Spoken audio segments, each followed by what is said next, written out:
জেলেরা জাল ফেলছে, পালাও পালাও, যে যেদিকে পারো সাঁতরে পালাও। তোমরা বুঝতে পারছো কোন গল্পের থেকে আমি এই লাইনটা বলছি? কিভাবে বলছি? The three fishes.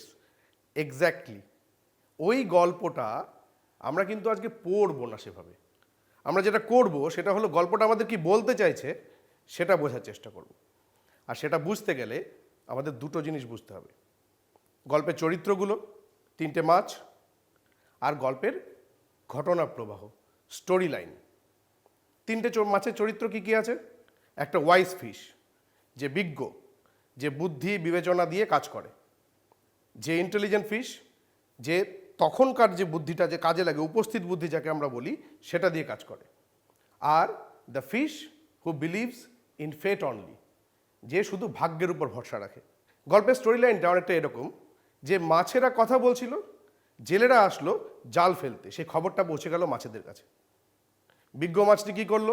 সে বিপদ আঁচ করতে পেরে একটা সরু জায়গা দিয়ে অন্য পুকুরে চলে গেল। যে মাছটি উপস্থিত বুদ্ধি রাখে সে কি করলো? সে তখন একটা মরার ভান করলো, ভান করে ধরা পড়লো, কিন্তু মরা মাছ ভেবে জেলে তাকে ফেলে দিল। আর যে মাছটি শুধু ভাগ্যের উপর ভরসা রাখে সে কিন্তু ধরা পড়ে গেল আর মারা পড়ল। গল্পটা আমাদের কি বোঝাতে চাইছে? একটা ছোট্ট মেসেজ, যে নিজের বুদ্ধি বিবেচনা দিয়ে কাজ করতে হয়, কখনো ভাগ্যের উপর ভরসা করে থাকতে নেই। Don't leave things to fate.